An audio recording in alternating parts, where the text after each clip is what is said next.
Start? हाँ. Alright, बच्चों start करें? Yes, sir. So for our today's yo-yo bio class, we are starting with a new chapter. Chapter बोले तो? Chapter. Chapter.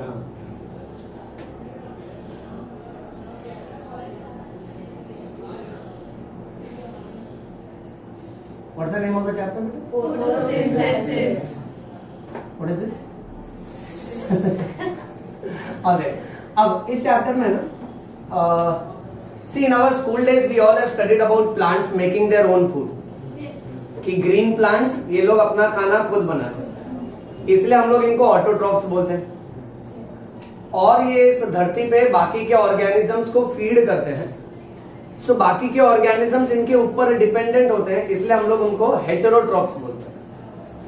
Now students, इस chapter का सबसे super बात ये है कि ये जो हम लोग फ्रूट्स और वेजिटेबल्स डायरेक्टली जो हमको अवेलेबल हो जाता है प्लांट्स की मदद से, हम लोग इस चैप्टर में एकदम डिटेल में पढ़ेंगे कि भाई ये प्लांट ग्लूकोज बनाता कैसे.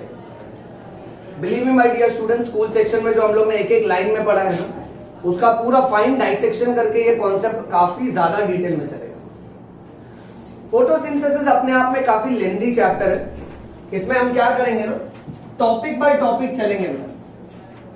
शुरुआत में we are going to study about early experiments, जहां पे हम लोग कुछ साइंटिस्ट के नाम और उनके डिस्कवरी के बारे में पढ़ेंगे. उसके बाद इस चैप्टर में बेटा हम लोग एक बहुत स्पेशल रिएक्शन पढ़ेंगे जिसे बोलते हैं हिल्स रिएक्शन.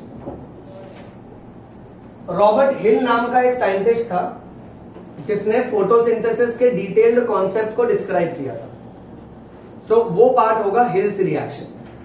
फिर इसके बाद बेटा हम चलेंगे थर्ड पार्ट पे, जहां पे हम लोग क्लोरोप्लास्ट का डायग्राम और उसका स्ट्रक्चर पढ़ेंगे बेटा.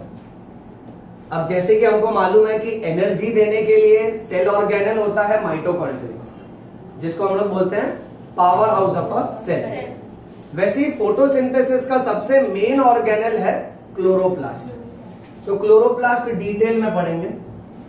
उसके बाद बेटा हम लोग एक स्पेशल टॉपिक पढ़ेंगे जहां पे हम लोग अलग अलग फोटोसिंथेटिक पिगमेंट्स के बारे में डिस्कस करेंगे. ओके.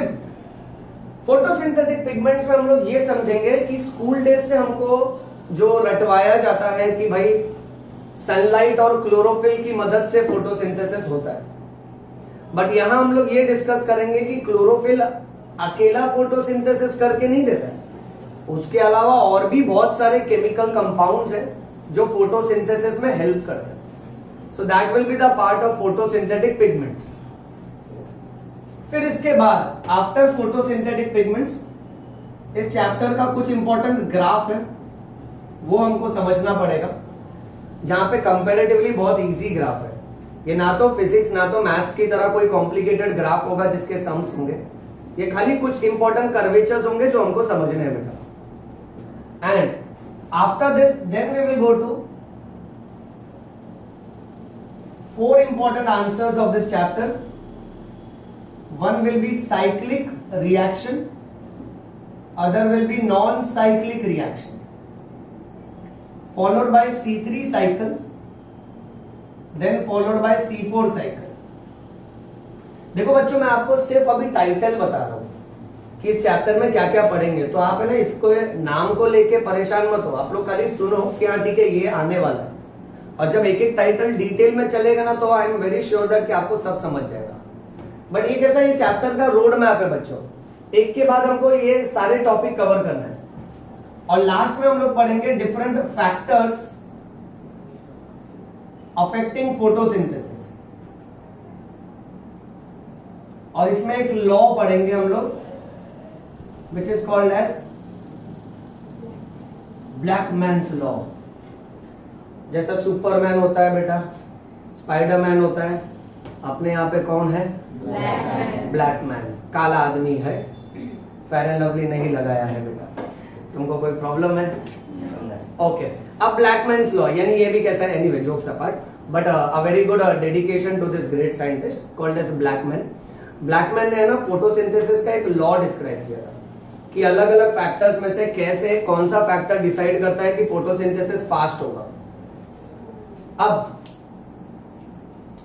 इन सब में से ना बेटा मैं एक बार फिर से रिपीट कर दूं,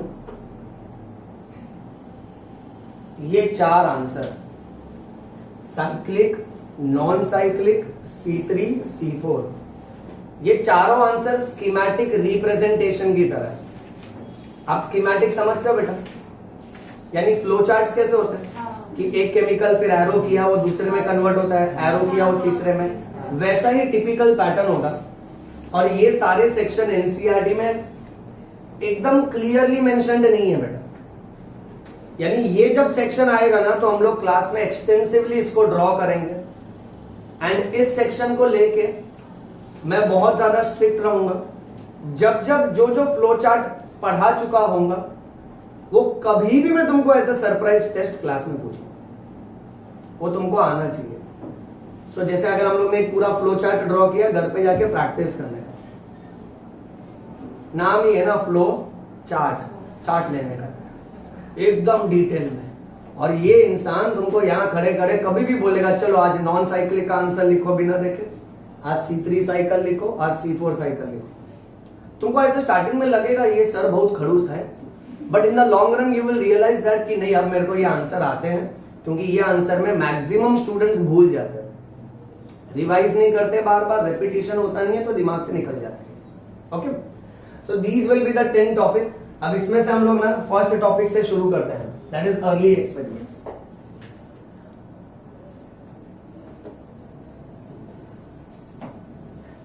नाउ माय डियर स्टूडेंट्स, जैसा कि हमने इंट्रोडक्शन में देखा कि green plants can prepare their own food, so they are autotrophic. Okay, other organisms are dependent on green plants for food, so they are heterotrophic. अगर हम लोग इन जनरल फोटोसिंथेसिस के बारे में पूछे कि फोटोसिंथेसिस का इंपॉर्टेंस क्या है, so we need to understand that कि फोटोसिंथेसिस से हमारा 2 फायदा होता है बेटा। नंबर 1 क्या मिल रहा है हमको, एंड नंबर 2 ऑक्सीजन। एनसीईआरटी ने टिपिकली स्टार्टिंग के इंट्रोडक्शन पैराग्राफ में यही बोला कि फोटोसिंथेसिस का 2 एडवांटेज होता है। एक तो ये पूरी दुनिया को खाना खिला रहा है, और तो और पूरी दुनिया को जिंदा भी रख रहा है, ऑक्सीजन दे रहा है। सी प्लांट्स आर सुपर। आज के जमाने में अगर कोई प्लांट या पेड़ कट करता है ना तो कितना रॉन्ग है, क्योंकि वैसे भी प्लांट्स और पेड़ बहुत कम बचे। एक तो ये प्लांट धरती पे कर्म करने आया है, सोचो खुद का छोड़ के दूसरे को खाना भी खिला रहा है, दूसरे को सांस भी दे रहा है, ऑक्सीजन भी दे रहा है। और इंसान इस धरती पे कांड करने आया है सारे प्लांट्स काट रहा है बेटा। इसलिए अच्छा अभी लॉ बहुत स्ट्रिक्ट हो गया, अगर आप कोई भी पेड़ अभी कट करोगे ना, you will find municipality taking action against you. Because कैसा ना कि अर्थ के सर्वाइवल के लिए प्लांट्स चाहिए, इनके रोल्स को कोई रिप्लेस नहीं कर सकता बेटा। अच्छा, इसके साथ साथ में एक छोटा सा ग्रामर तुमको बाय हार्ट करना पड़ेगा कि फोटोसिंथेसिस अपने आप में कौन सा रिएक्शन है। So it is a physico chemical reaction. कौन सा रिएक्शन है बेटा, फिजिको-केमिकल रिएक्शन। क्योंकि फोटोसिंथेसिस में आप क्या देखते हो, अल्टीमेटली फिजिकल चेंजेस भी हो रहे हैं और केमिकल चेंजेस भी हो रहे हैं। जैसे आप सोचो प्लांट्स ने कार्बन डाइऑक्साइड लिया और उसके बदले रूट्स ने वाटर लिया, तो ये कार्बन डाइऑक्साइड और वाटर मिलके ऑक्सीजन रिलीज कर रहे हैं और ग्लूकोज दे रहे हैं।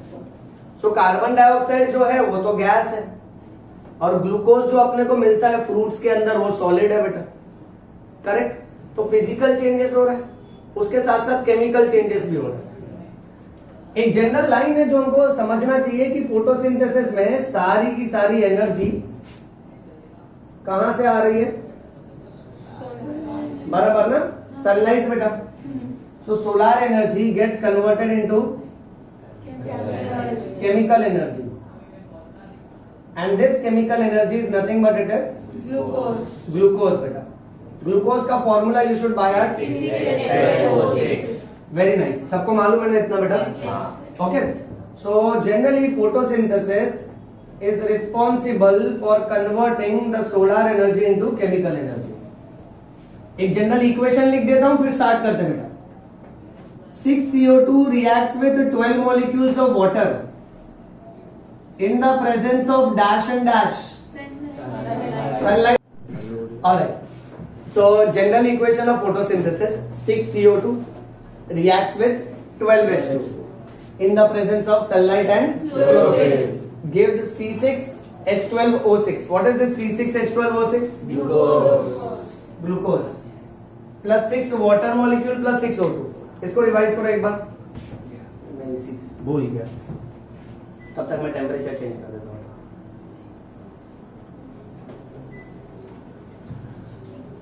ऑलराइट, सो बेसिकली 4 फैक्टर है जो आपको चाहिए सो दैट फोटोसिंथेसिस हो सके. करेक्ट है बेटा? कार्बन डाइऑक्साइड है, वाटर है, सनलाइट है, क्लोरोफिल. अब देखो ना, स्कूल डेज में ऐसे बहुत सारे एक्सपेरिमेंट हमने देखे हैं जहां पे एक बार में अगर एक फैक्टर ले प्लांट से और उसको फोटोसिंथेसिस करने बोले तो वो फोटोसिंथेसिस नहीं कर पाएगा. ध्यान से सुनना सब लोग.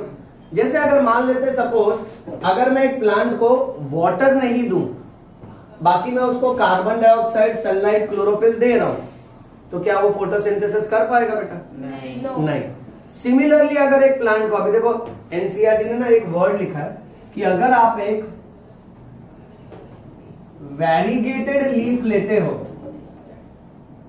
ध्यान से सुनना, वैरीगेटेड लीफ यानी वो लीफ ओके जिसपे आपको मल्टीपल कलर्स मिलेंगे. जैसे देखो ना बेटा, वो लीफ होती है ना जैसे जिसके मार्जिन थोड़े येलो येलो होते हैं और सेंटर वाला पार्ट ग्रीन होता है, तो वैसे लीफ को वैरीगेटेड लीफ बोलेंगे. वैरीगेटेड लीफ पे अगर आप एक्सपेरिमेंट करते हो तो आप ये नोटिस करोगे कि ग्लूकोज और बहुत सारा ग्लूकोज मिलके स्टार्च के फॉर्म में स्टोर होता है. तो ये ग्लूकोज और स्टार्च आपको उन हिस्सों में मिलेगा जहां पे लीफ का कलर ग्रीन था, और जहां पे लीफ का कलर ग्रीन नहीं था वहां पे फोटोसिंथेसिस नहीं होता. This indicates the point that chlorophyll is essential for photosynthesis, क्योंकि वैरीगेटेड लीफ में कुछ कुछ जगह पे जहां पे क्लोरोफिल है वो ग्रीन दिखता है, और जहां पे क्लोरोफिल नहीं है वो वाला पार्ट ग्रीन नहीं नजर आएगा. ठीक है. नेक्स्ट, दूसरा पॉइंट एनसीईआरटी कहता है कि आपको बाय हार्ट करना है कि एक केमिकल है जिसका नाम है पोटेशियम हाइड्रोक्साइड. क्या नाम है? Potassium hydroxide. पोटेशियम हाइड्रोक्साइड जो है ना, ये कार्बन डाइऑक्साइड को एब्जॉर्ब कर लेता है. So everybody remember, potassium hydroxide absorbs carbon dioxide. तो अगर मान लेते मैं 2 प्लांट को ग्रो कर रहा हूं, ओके, एक प्लांट को मैंने सब कुछ दिया, carbon dioxide, water, sunlight, chlorophyll, और एक प्लांट को मैंने कवर कर दिया और एक प्लेट रखी, उस प्लेट में पोटेशियम हाइड्रोक्साइड रखा. सो पोटेशियम हाइड्रोक्साइड क्या करेगा? अंदर की जितनी भी एयर में कार्बन डाइऑक्साइड उसको एब्जॉर्ब कर लेगा. अब दोनों प्लांट के लीफ को अगर मैं बाहर निकालूं और ये चेक करूं किसमें ग्लूकोज बना और किसमें ग्लूकोज नहीं बना, so what will I find बेटा? पहले वाले में ग्लूकोज बनेगा और दूसरे वाले में नहीं बनेगा, क्योंकि दूसरे वाले में पोटेशियम हाइड्रोक्साइड ने सारा कार्बन डाइऑक्साइड खत्म कर दिया. करेक्ट. देखो इस पे एमसीक्यू आता है, which chemical absorbs carbon dioxide? Potassium hydroxide. अब इसके बाद हम लोग एनसीईआरटी लाइन टू लाइन चलते हैं. एनसीईआरटी में सबसे पहला एक फोटो है राइट हैंड साइड के पेज पे, चेक करिए बेटा. वहां फोटो के बाजू में आपको पहला साइंटिस्ट मिलेगा. क्या नाम है उनका? Yes. So we are starting with GC right now. What is GC बेटा? गोरा चाचा. गोरा चाचा why? Because of western country का लोग है ना, एंड वाई चाचा बिकॉज उम्र में बड़ा है, रिस्पेक्ट. ओके. अब पहला गोरा चाचा का नाम क्या है? Joseph Priestley. Joseph Priestley. अब जिससे पूछूं वो जवाब देगा. ठीक है. Joseph priestly. दिविक्षा चेक करो बेटा, उसका बॉर्न ईयर और डेथ ईयर दिया है. 1733 टू 1804. 1804. Very good. अब इसके बाद है ना, इसके और 2 ईयर मेंशन्ड है. प्रथम तुम चेक करो. 1770 होगा और 1774 है. सबने नोटिस किया? चलो अब इनके रिसर्च से स्टार्ट करते हैं. जोसेफ प्रीस्टली नाम का साइंटिस्ट था. ये वही साइंटिस्ट है जिसने 1774 में हम सबको बताया, सोचो कौन से गैस के बारे में? ऑक्सीजन। जो हम लोग ब्रीथ कर रहे हैं ना, वो ऑक्सीजन गैस किसने डिस्कवर किया? Priestley, Joseph Priestley. क्या नाम है? Joseph Priestley. सॉरी, एक चेंजेस। आप लोग कभी भी साइंटिस्ट का नाम लो ना तो आगे सर लगाने का। हाँ? Sir Joseph Priestley. तुम डायरेक्ट नाम लेते हो तो ऐसा लगता है तुम्हारा लंगोटिया यार है। जैसे घर पे झाड़ू मारने आता है, जोसेफ प्रीस्टली, चल झाड़ू मार दे। गलत बात है ना। तो मान सम्मान, या तो सर बोलो या तो श्री बोलो। श्री ज्यादा हो गया। चुप रहो दुष्ट। Sir Joseph priestly. ओके, 1774 कौन सा गैस डिस्कवर किया? ऑक्सीजन। हाँ, 1770 में इसने बताया the role of air in the process of photosynthesis. Photosynthesis के लिए एयर में से कार्बन डाइऑक्साइड चाहिए और इसी फोटोसिंथेसिस में एयर में प्लांट ऑक्सीजन रिलीज करता है। दुनिया को ये बात सबसे पहली बार किसने बताई थी? फिर कुछ लोग डायरेक्ट नाम ले मारेगा मैं तुमको। सर जोसेफ प्रीस्टली ने किसने बताई थी बेटा? मैं इनका नाम ले सकता हूँ क्योंकि मैं उम्र में बड़ा हूँ ना बेटा। आप समझ रहे हो? I was born millions of years ago. I don't age बेटा, I don't die. Okay, that's my secret. Immortal. Okay, so Joseph Priestley ने दुनिया को ये बताया। अब इसके लिए एक एक्सपेरिमेंट हुआ। फोटो देखो।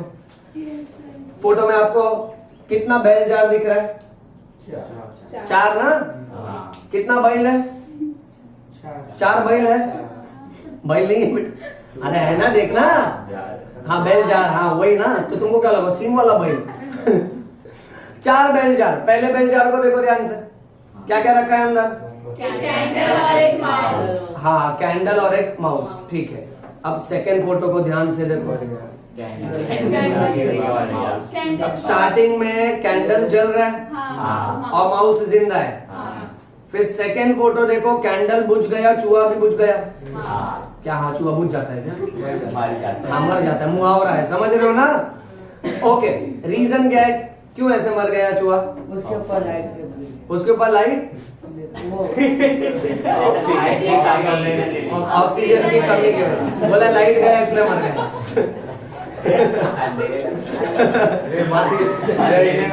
हिलो मत है, हमारा कैमरा सेटअप देख। तू क्यों जोक मारता है यार? अच्छा, ये वो सोच रहा था, जोक नहीं मार रहा। तो पहले में आप देख रहे हो कि कैंडल जल रहा है because oxygen gas supports combustion. Yes और नो? यस। अच्छा, तो जब तक उसके अंदर बेल जार के अंदर ऑक्सीजन था तो कैंडल जल रहा है और चूहा भी जल रहा है। चूहा जल रहा है बेटा, जिंदा है। हाँ, खाली प्रथम को मेरी बातें समझिए। वो तुरंत करेक्ट करके बोला हाँ सर ये कह रहे कि चूहा जिंदा है। शगुन तो बोले हाँ जल गया चूहा जल गया। ओके, सेकंड बेल जार में आप देखो कि वो चूहा और कैंडल दोनों खत्म हो गया। हाँ, बुझ गया। क्यों बुझ गया? क्योंकि अल्टीमेटली ऑक्सीजन गैस कभी तो खत्म होगा। यस ना बेटा? अच्छा, किसी को ऐसा लग रहा है कि लाइट चले गए इसलिए मर गए? उसको डिप्रेशन आ रहा है, आज की लाइट चले गए यार, मर जाते हैं। अच्छा, थर्ड बेल जार देखो, क्या नोटिस कर रहे हो?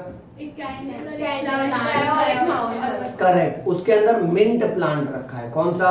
Mint plant. अब मिंट प्लांट रखने की वजह से आप क्या चेंजेस नोटिस कर रहे हो? Carbon dioxide. हाँ, यानी दोनों एक दूसरे की जरूरत को रिप्लेस कर रहे ना। देखो, वो जो कैंडल और चूहा है, ओके, ये लोग अल्टीमेटली ऑक्सीजन खर्चा कर रहे हैं और कार्बन डाइऑक्साइड रिलीज कर रहे हैं। और वो जो मिंट प्लांट है वो तो उल्टा कर रहा है, वो कार्बन डाइऑक्साइड ले रहा है और ऑक्सीजन ले रहा है। एनसीईआरटी ने इसको थोड़ा हाईफाई लैंग्वेज में लिखा है। एनसीईआरटी कहता है कि this Joseph Priestley observe that, सब लोग यहां देखिए बेटा, जोसेफ प्रीस्टली ऑब्जर्व दैट कि candle and the mice was contributing okay something that the mint plant was needing. यानी ये लोग कार्बन डाइऑक्साइड दे रहे थे और कार्बन डाइऑक्साइड मिंट प्लांट की जरूरत है ना, और मिंट प्लांट बदले में ऑक्सीजन दे रहा है जो इन दोनों की जरूरत है। अच्छा, इसमें एक और बात समझने लायक है कि ऑक्सीजन और कार्बन डाइऑक्साइड में से गुड गैस और बैड गैस कौन सा है? Oxygen is a good gas because it supports survival and carbon dioxide is a bad gas.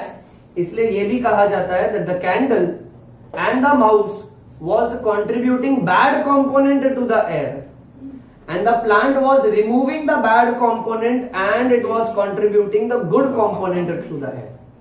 Anyway बच्चों इतना इंग्लिश छोड़ो ना, तुमको बेसिक कॉन्सेप्ट समझा? पक्का? किसी को ये तो नहीं लग रहा कि लाइट चली गई इसलिए चूहा मर गया? नहीं ना? ये तुम लोग यहाँ क्यों देख रहे हो? मारेगा मैं एक एक को पकड़ के। हाँ, आगे बढ़ते हैं। नेक्स्ट गोरा चाचा बताओ कौन है? हाँ, जैन इंजन हाउस। ढूंढे नहीं ढूंढे? हाँ, खाली शगुन तमीज से बात करे, बाकी सब बदतमीज हो गए यहाँ। सीधा नाम ले लिया बेटा, गलत बात है ना? Sir Jain engine house. हाँ नाम है, देखो इंजन सीधा घर में घुस गया। ये हमन कैसा असर है? इमेजिन मत कर, तो हंसी आएगी पागल। ध्यान दो, इंजन हाउस नाम है इनका, और ये इंजन कब घर में घुसा? जनवरी महीने में। आप समझ रहे हो? This is just for fun, ना? We are not making fun of scientists, ना? Very bad. They have contributed. Okay? Jan Engine House, Sir Jan Engine House. अब चेक करिए कौन से साल में बेटा? 1730 से लेकर 1799। अब देखो यहाँ पे 1733 था और 1804 था, और ये 1730 से लेकर 1799। जैन इंजन हाउस ने बताया कि भाई फोटोसिंथेसिस के लिए सबसे ज्यादा इंपॉर्टेंट रोल प्ले किसका है? सनलाइट। सब लोग बोर्ड पे देखते जाओ, अभी इजी है, अभी कोई फोटो एक्सपेरिमेंट नहीं है, डायरेक्ट डिस्कवरी है। तो सनलाइट प्लांट को चाहिए, और सनलाइट की क्या इंपॉर्टेंस है वो जैन इंजन हाउस ने बताया। अच्छा, फिर इसके बाद आया थर्ड गोरा चाचा। थर्ड गोरा चाचा का नाम है Julius von sir Julius von Julius von Sachs.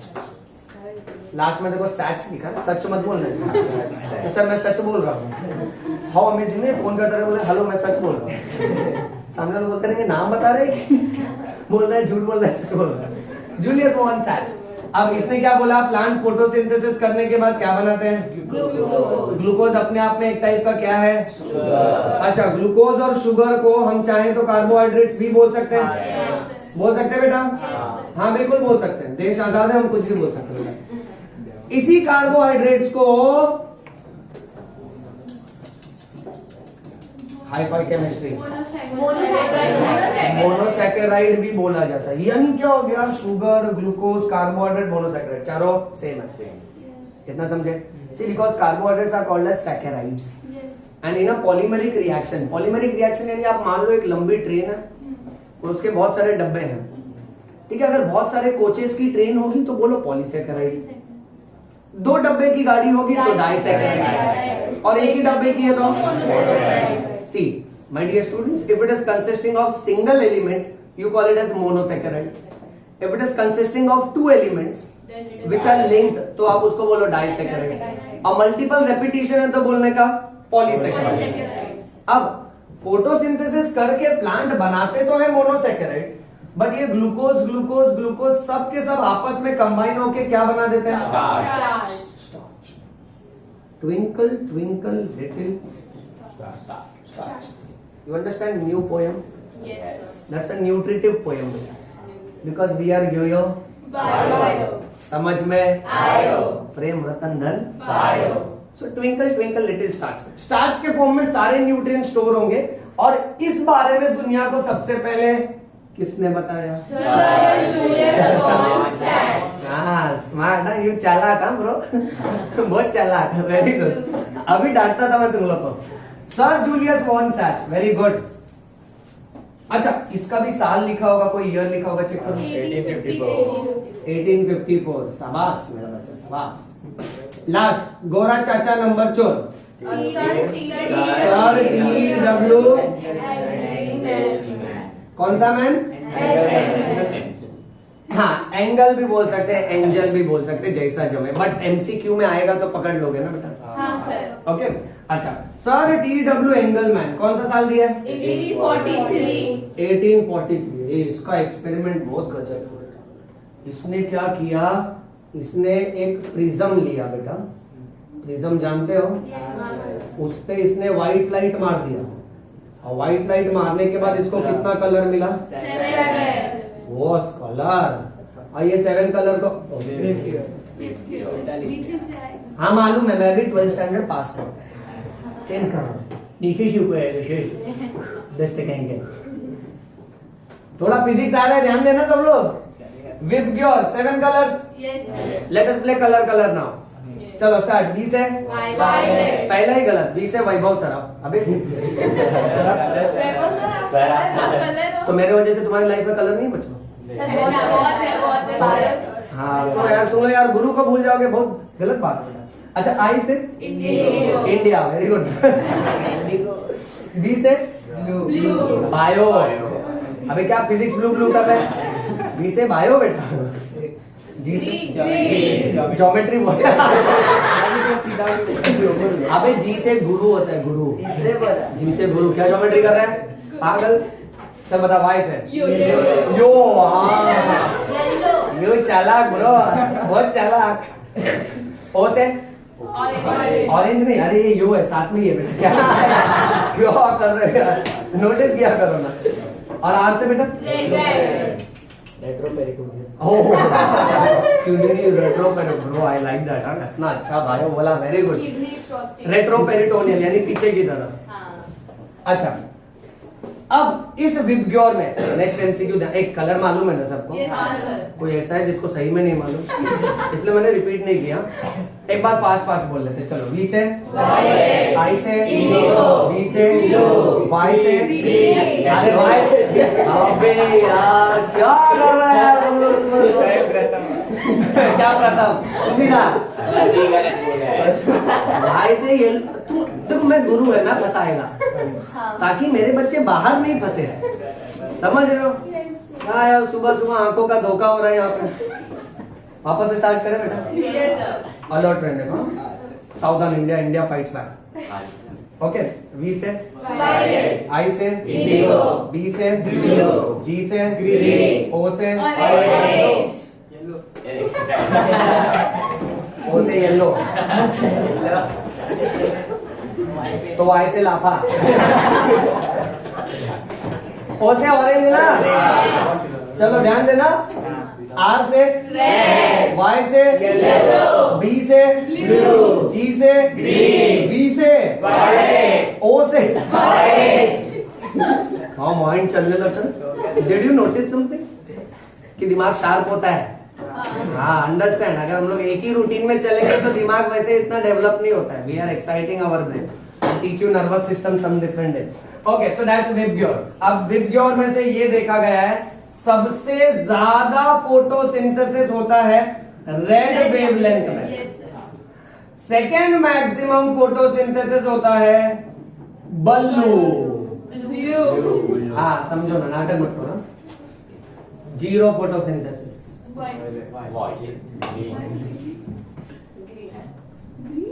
हैं कौन क्या है? हैं मत करो बेटा। मैं तुमको इमोजी ड्रॉ करके देता हूँ। This emoji is called as Marathi exclamation. अब ये सरप्राइजिंग पॉइंट है, जीरो फोटोसिंथेसिस किस में हो रहा है? सर हम तो स्कूल डेज में पढ़े थे प्लांट ग्रीन होते हैं, पर्यावरण ग्रीन रखो, गो ग्रीन। ग्रीन का इतना इंपॉर्टेंस था, आप तो जीरो कर दिए सर। अब देखो बेटा वो स्कूल था, ठीक है, अब ये साइंस है। अब तुम साइंस लिए ना बेटा गलती से? गलती से हम तुम हाँ बोला, हमन तू भी हाँ बोला ना? तू मन में बोला। अच्छा ये गर्व से साइंस लिए। अब इसका कॉन्सेप्ट है डिटेल्ड, जो बाकी लोगों को नहीं पता रहता है। आइडिया ऐसा है कि आपको पर्यावरण में जो भी ऑब्जेक्ट जिस कलर का दिखता है, suppose for example let us say this object appears blue in colour. Blue बोले तो ब्लू। शाबाश।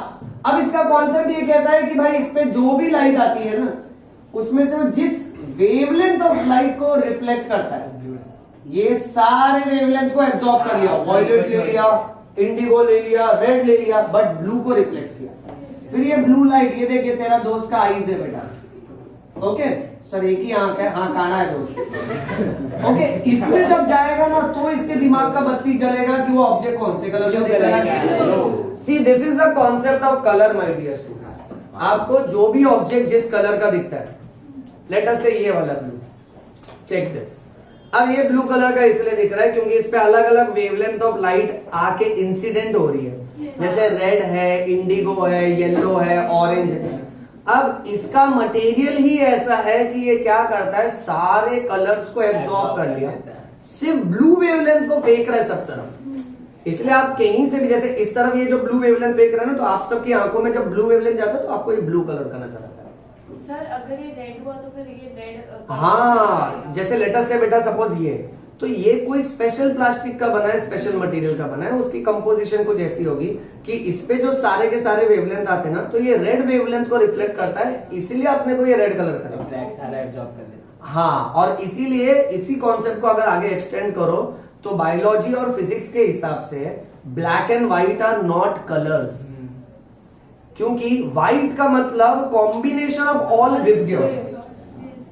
यानी इस पे जब लाइट आ रही है ना, तो ये क्या करता है, सब लाइट को कंबाइन कर देता है और कॉम्बिनेशन वाला स्पेक्ट्रम फेंक रहा है सब जगह, तो हमको ये व्हाइट कलर का दिखता है। ये समझे बेटा?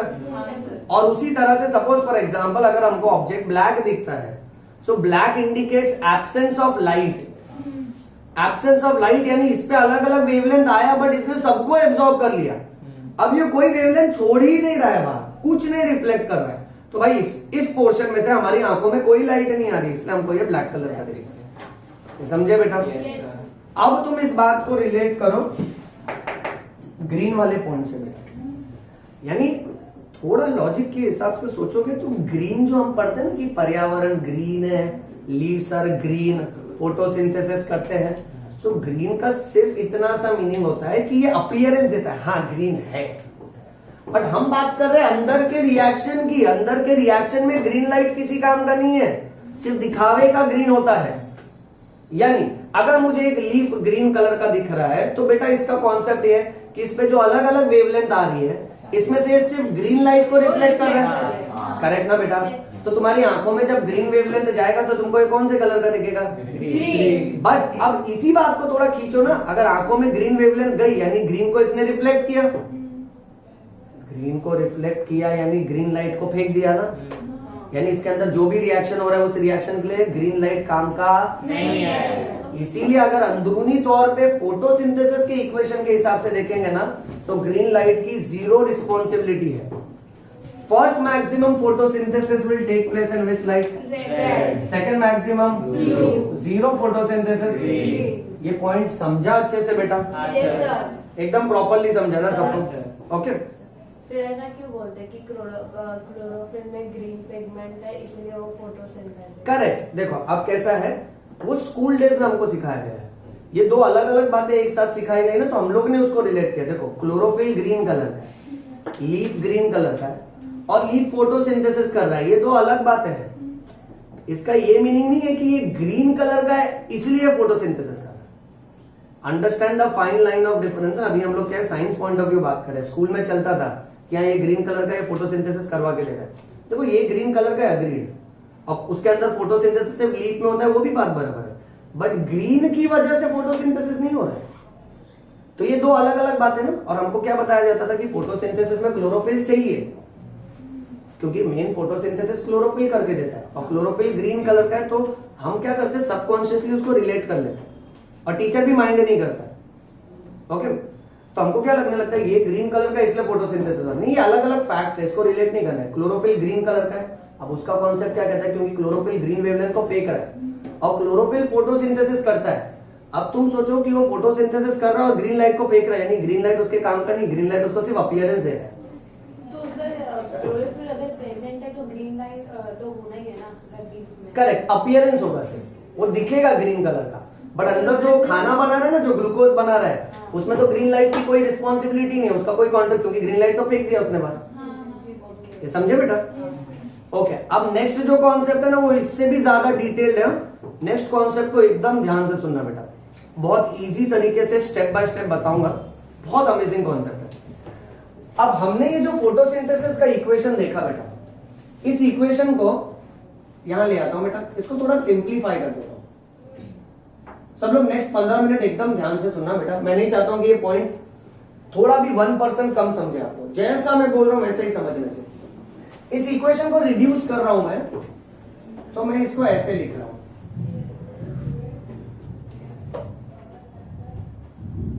C6H12O6 + 6O2। कुछ नोटिस किया कि मैंने कैसे रिड्यूस किया ये इक्वेशन?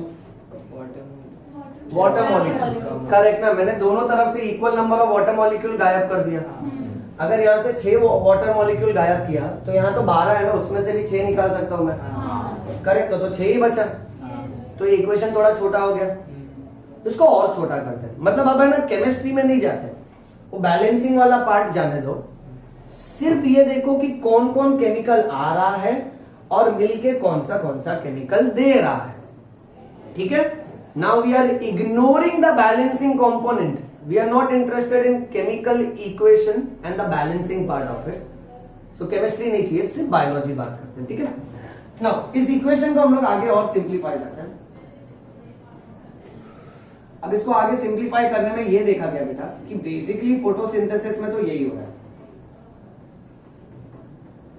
देख मैं कार्बोहाइड्रेट्स को कैसा सिंप्लीफाई कर रहा हूं, इधर कुछ लिखा नहीं यानी 1/1 है, यानी जितना कार्बन और ऑक्सीजन है हाइड्रोजन उसका डबल है। तो अगर ये दोनों 6 होगा तो ये 12 होगा। तो एक तरह से 6 1 जा 6, 6 2 जा 12, 6 1 जा 6, इस तरह से रिड्यूस किया ना। यही अगर केमिस्ट्री होता है तो बोलते कि the general equation of carbohydrates is CnH2nOn, CnH2n और ON, यानी n का वैल्यू जितना होगा वो कार्बन और ऑक्सीजन के लिए सेम होगा और हाइड्रोजन के लिए उसका डबल होगा। As easy as that. Anyway उतना कॉम्प्लेक्स में भी जाने की जरूरत नहीं। इस तरह से बेसिकली क्या हो रहा है कि कार्बन डाइऑक्साइड और वाटर, ठीक है, फोटोसिंथेसिस करने के लिए लीफ हवा से कार्बन डाइऑक्साइड ले रहा है, रूट्स जमीन से वाटर ले रहा है, और सनलाइट और क्लोरोफिल की मदद से ये लोग कार्बन, हाइड्रोजन और ऑक्सीजन जोड़ दे रहे हैं, जिसको कार्बोहाइड्रेट्स बोलते हैं। ओके, कार्बो यानी कार्बन, हाइड्रेट्स का हाइड्रा मींस वाटर, इजी बेटा, और ऑक्सीजन गैस रिलीज कर। अब ना नेक्स्ट कॉन्सेप्ट क्या है मालूम है? नेक्स्ट बहुत ज्यादा विवाद चला इस बात पे कि फोटोसिंथेसिस में भाई जो ऑक्सीजन निकल रहा है ना, हमको ये बताओ कि ये ऑक्सीजन किसकी वजह से निकल रहा है। अब हम चल रहे हैं हमारे सेकंड रिएक्शन पे बेटा, हिल्स रिएक्शन। यानी अब पूरा ख्याल तुम्हारे दिमाग में ये आना चाहिए कि ये ऑक्सीजन किसकी वजह से निकल रहा है। अब पुराने जमाने में देखो इस बात को प्रूव किया हिल ने, यानी इसका टाइटल बनेगा हिल्स रिएक्शन, बट मैं तुमको एकदम स्टार्ट से सिखाता हूं। पुराने जमाने में लोगों को यह लगता था कि ये ऑक्सीजन कार्बन डाइऑक्साइड के स्प्लिट होने की वजह से निकल रहा है। इक्वेशन देखना मेरा बेटा, बहुत अमेजिंग कॉन्सेप्ट है, एक बार समझ जाएगा ना। ये देखो, तो लोग क्या बोल रहे थे, अच्छा ये ऑक्सीजन ना, तो बोले थे ये 2 ही जन तो जा रहे हैं, ऑक्सीजन इसके पास भी है और ऑक्सीजन इसके पास ही है, तो ये ऑक्सीजन या तो इसमें से निकलेगा या तो इसमें से निकलेगा। बहुत लोगों ने पहले ये सोचा कि ये स्प्लिट हो रहा है, इसने अपना ऑक्सीजन दे दिया और कार्बन, हाइड्रोजन और ऑक्सीजन अलग अलग पैटर्न में कंबाइन होकर ग्लूकोज बना देता है।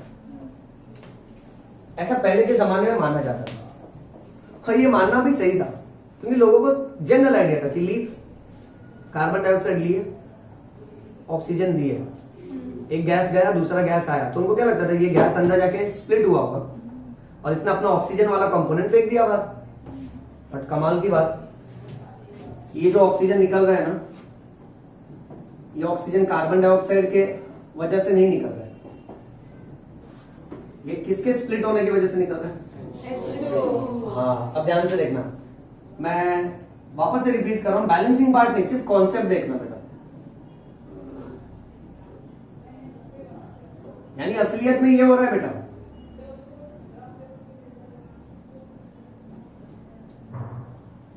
लोगों को बाद में पता चला कि भाई ये जो ऑक्सीजन निकल रहा है ना, वाटर के स्प्लिट होने की वजह से निकल रहा है, कार्बन डाइऑक्साइड के स्प्लिट होने की वजह से नहीं निकल रहा। मैं एकदम हिंदी में बोल रहा हूँ, बाद में ये कॉम्प्लिकेटेड इंग्लिश में एक बार पढ़ोगे तो नहीं समझता है, पहले हिंदी में समझा देता हूँ, इसको अच्छे से दिमाग में सेट करो सब लोग। क्योंकि वाटर स्प्लिट हो रहा है,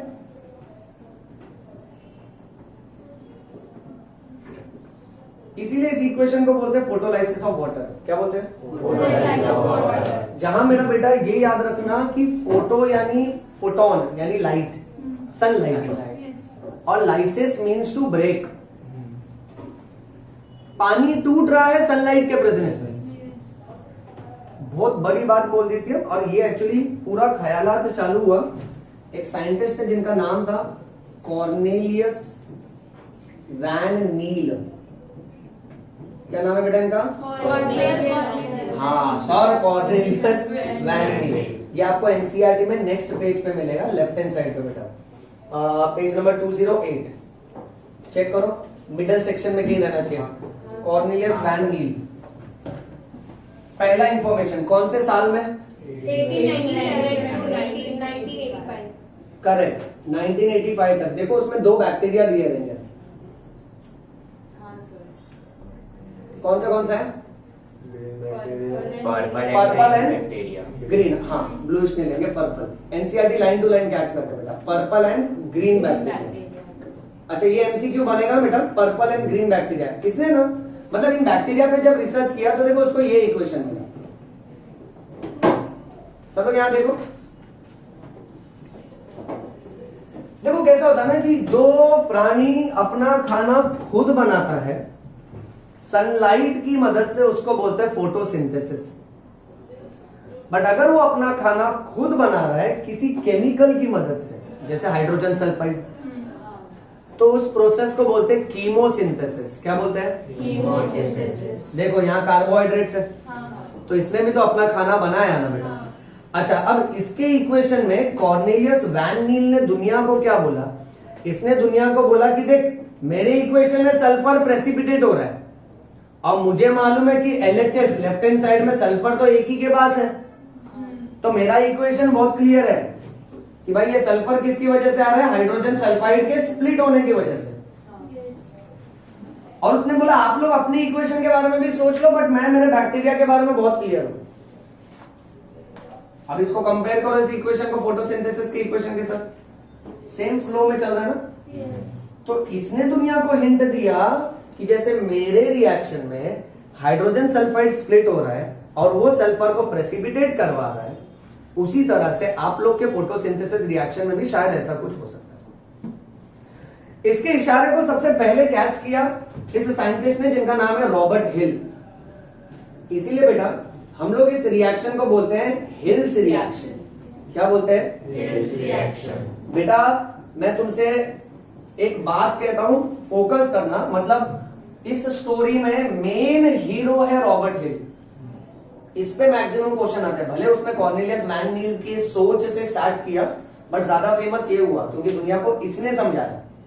इसी के एक्सपेरिमेंट को हिल्स रिएक्शन बोलते हैं, और इसी के एक्सपेरिमेंट को बोलते हैं फोटोलाइसिस ऑफ वाटर। क्या बोलते हैं बेटा? Photolysis of water. हाँ, so Robert Hill, that is Hill's reaction और फोटोलाइसिस ऑफ वाटर। इसने सोचो क्या किया, इसने एक प्लांट का फोटोसिंथेसिस करवाया, वो भी कौन से माहौल में जिसमें कार्बन डाइऑक्साइड था ही नहीं, इन कार्बन डाइऑक्साइड फ्री मीडियम। ये एक बात बहुत अच्छे से समझ चुका था कि भाई कार्बन डाइऑक्साइड की एक ही भूमिका है, वो कार्बोहाइड्रेट्स बनाने के लिए कार्बन दे रहा है। तो उसने बोला एक काम करते ना, एक प्लांट को उगाता हूं मैं, उसके आजू बाजू के एयर में पोटेशियम हाइड्रोक्साइड रख देता हूं। हाँ, ये वाला याद है पॉइंट? पोटेशियम हाइड्रोक्साइड रख दूंगा तो ये क्या करेगा? कार्बन डाइऑक्साइड खींच लेगा। करेक्ट है। और बदले में कार्बन डाइऑक्साइड के बदले इसको और कोई कार्बन वाला कंपाउंड दे देता हूं, तो कार्बन वाला कंपाउंड इसको ग्लूकोज बनाने के लिए कार्बन दे देगा। तो इसने बिना कार्बन डाइऑक्साइड के जब फोटोसिंथेसिस करवाया और इसने ये देखा कि उसके बावजूद भी उस रिएक्शन में ऑक्सीजन गैस निकला, तो इसने दुनिया को एकदम क्लियरली बोला कि भाई मेरे एक्सपेरिमेंट में तो कार्बन डाइऑक्साइड था ही नहीं, तो तुम ऐसा क्यों सोच रहे हो कि कार्बन डाइऑक्साइड स्प्लिट होता है? फोटोसिंथेसिस में जो भी ऑक्सीजन निकल रहा है वो कार्बन डाइऑक्साइड के टूटने की वजह से नहीं निकल रहा, वो वाटर के टूटने की वजह से निकलता है। लोगों ने बोला अरे हमारा दिमाग तो सिंपल चलता है, हम देख रहे हैं ये लीफ है, ये कार्बन डाइऑक्साइड आया, ये गैस है, ये अंदर गया और ऑक्सीजन निकला, तो जरूर कार्बन डाइऑक्साइड ऑक्सीजन बन गया होगा। तो ये तो वही पागल जैसी बात हो गई ना कि अगर अवस्थी सर गए और सोनम मैम आ गई तो अवस्थी सर सोनम मैम बन गए।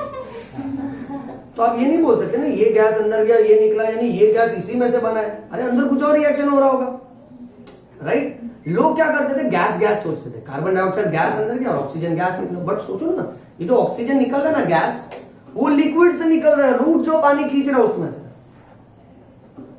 नहीं समझा? यानी अब आप लोग एक पल के लिए ये सोचो एज अ साइंस स्टूडेंट कि तुम जो सांस ले रहे हो, हम सब जो ऑक्सीजन गैस ले रहे हैं ना, वो एक्चुअल में किसकी बदौलत है? पानी की बदौलत। जल ही जीवन है। That saying goes so nicely over here in a detailed concept of photosynthesis. यानी अगर आप किसी पेड़ को पानी डाल रहे हो तो आप अपने ही ऑक्सीजन की तैयारी कर रहे हो फ्यूचर में, क्योंकि उसी पानी का जो ऑक्सीजन वो फोड़ेगा, तोड़ देगा ऑक्सीजन सनलाइट की मदद से। वो बॉन्ड तोड़ने के लिए एनर्जी चाहिए ना उसको, सो सनलाइट की मदद से तोड़ेगा और ऑक्सीजन निकाल के देगा। समझ रहे हो? So next time whenever you are watering plant, you should remember it's a good task because you are preparing for oxygen in this atmosphere, right?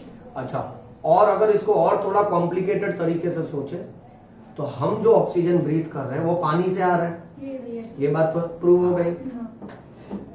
मछलियों में भी कुछ ऐसा ही कॉन्सेप्ट है, बट वो लोग क्या करते हैं, पानी में जो ऑक्सीजन डिसॉल्व्ड है वो लेते हैं, पानी का कॉम्पोजिशन वाला ऑक्सीजन नहीं लेते।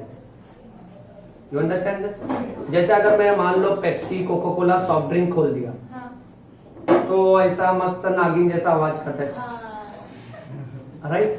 तो इसमें से कौन सा गैस निकल रहा है? CO2। यानी भाई वो पेप्सी, कोको कोला में जो पानी है वो तो H2O है, उसमें मैंने CO2 डाल के रखा है, डिसॉल्व करके रखा है। तो H2O का फॉर्मूला खराब नहीं होता है क्योंकि CO2 उसमें डिसॉल्व किया गया है। ये समझे?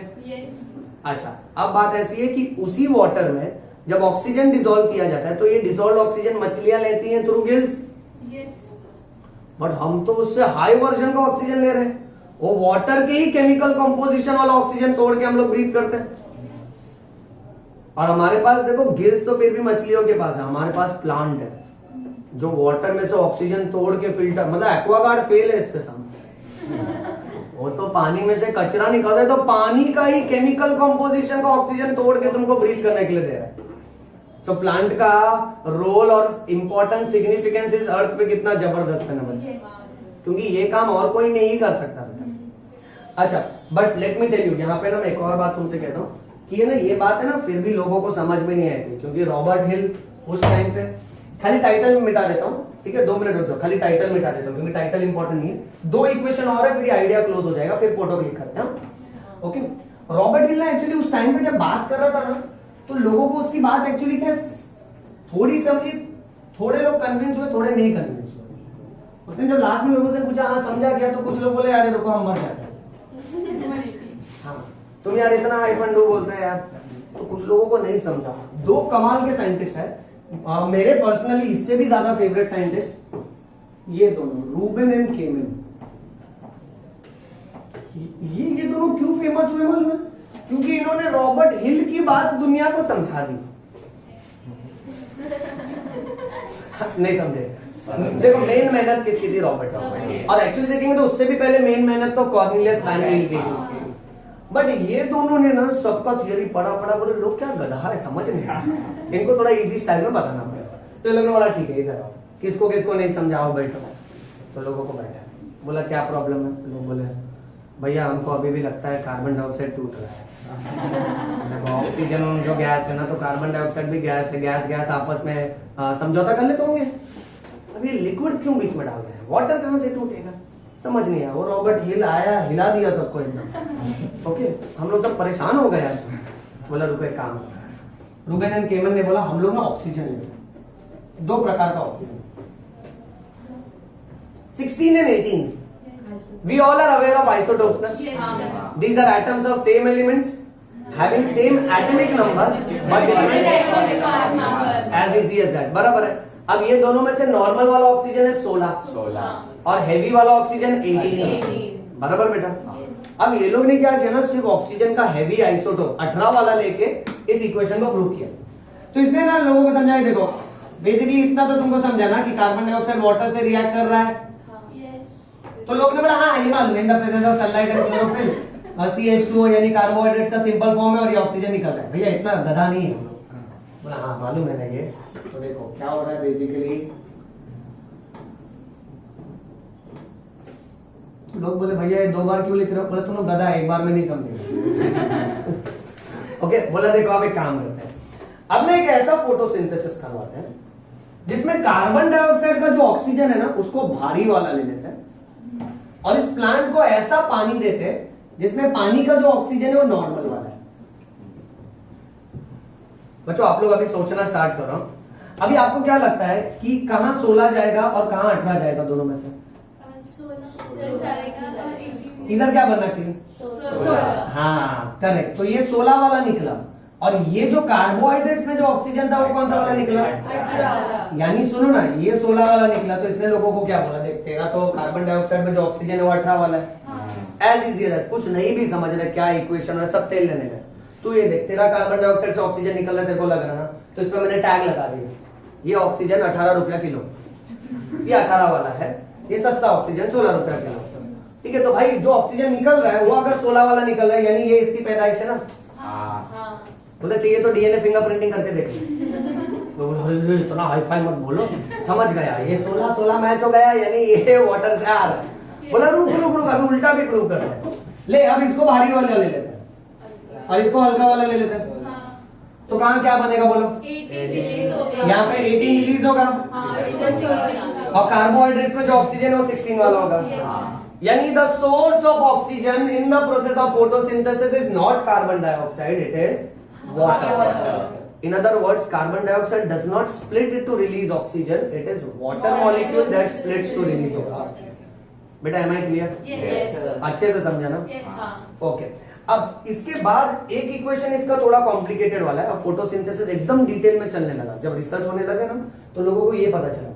अब जनरल इक्वेशन के हिसाब से यहां देखना बेटा, लेट अस से ये वाला इक्वेशन, तो ये हाइड्रोजन, अब ये पता चल गया कि चलो वाटर स्प्लिट हो रहा है, तो ये हाइड्रोजन जाके यहाँ पे घुसेगा बेटा। हाँ। करेक्ट है। अच्छा, तब जाके कार्बन हाइड्रोजन ऑक्सीजन आएगा, यानी अल्टीमेटली कार्बोहाइड्रेट्स बनेगा। बट बाद में पता ये चला कि ये हाइड्रोजन डायरेक्टली नहीं जाता है, ये हाइड्रोजन पहले एक और केमिकल के पास जाता है जिसको अननोन केमिकल बोला है एज ए। यहां ध्यान से देखना बेटा, तो सपोज फॉर एग्जांपल ये ए है, ये वाटर के साथ रिएक्ट कर रहा है और A बना के देता है AH2, यानी इसका हाइड्रोजन ले लिया इसने। और भाई इसने ऑक्सीजन बाहर फेंक दिया। अगेन यहाँ O2 है सर, ये बैलेंसिंग नहीं कर रहे हम लोग सिर्फ रिएक्टेंट और प्रोडक्ट की बात कर रहे हैं, यानी कॉन्सेप्ट, आपको बैलेंसिंग नहीं पूछते बेटा।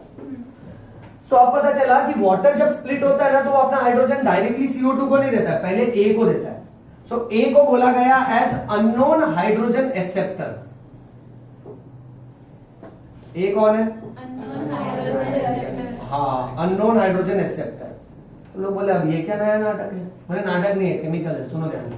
अब इसने हाइड्रोजन ले लिया, ये AH2 बना दिया। अब ये AH2 क्या करता है, अब ये कार्बन डाइऑक्साइड के साथ रिएक्ट करता है, फिर हाइड्रोजन इसको देगा, तब जाके कार्बोहाइड्रेट्स बनता है और ये वापस से अलग हो जाता है। बाद में पता चला कि ये जो अननोन हाइड्रोजन एक्सेप्टर है ये केमिकल है जिसका नाम है नड़प। क्या नाम है? नड़प। अच्छा, अब इसको NADP भी बोल सकते हैं, बट एक एक अल्फाबेट छुट्टा छुट्टा बोलेगा, बहुत एनर्जी और टाइम जाता है ना। हाँ, इतना एनर्जी वेस्ट होएगा तो अस्थमा हो जाएगा। नड़प बोलेंगे। हाँ, 10th स्टैंडर्ड में आपने ऐसा नाड़ू पढ़ा होगा, नाड़ू और फाड़ू।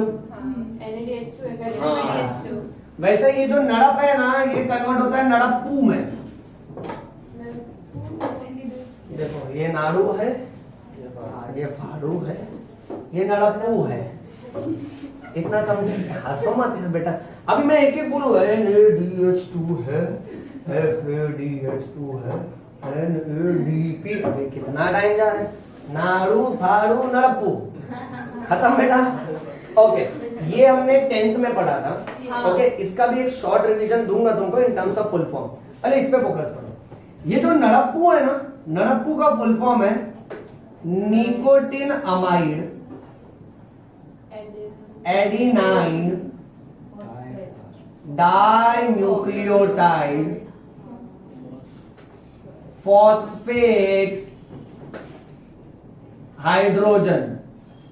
तो मेरे को सिर्फ हाइड्रोजन याद है. पूरा याद रखने का बेटा. क्या बन रहा है? Nicotine amide adenine dinucleotide phosphate hydrogen. Check करो, ये होगा nicotine amide adenine dinucleotide hydrogen. इसमें फॉस्फेट नहीं है ना? नहीं. ये रेस्पिरेशन चैप्टर का है. हाँ. Cellular respiration glycolysis Krebs cycle. यानी ये इसका हीरो माइटोकॉन्ड्रिया है, हम लोग का हीरो क्लोरोप्लास्ट है. सो पी से फॉस्फेट, टी से फोटोसिंथेसिस. फोटोसिंथेसिस में कभी भी नाड़ू मत लेना, नड़प्पू लेना. ये समझे बेटा? हाँ. अच्छा, फारू. Flavin flavin adenine dinucleotide hydrogen. एक नाड़ू 3 एटीपी देता है, एक नाड़ू 2 एटीपी देता है. ठीक है, वैसे एक नड़प्पू भी 3 एटीपी देता है. तो नड़प्पू नाड़ू 3 और फाड़ू 2 एटीपी. ये समझे बेटा? इतना याद रहेगा अच्छे से? ये तुमको टफ तो नहीं लग रहा ना? नहीं. ओके, चलिए फोटो क्लिक कर लीजिए बेटा. हाँ नहीं, बस हो गया. रुको मैं बताता हूँ. अभी है ना थोड़ा सा एक टास्क है जो तुम लोग घर पे प्रैक्टिस करोगे. यहाँ स्टॉप करते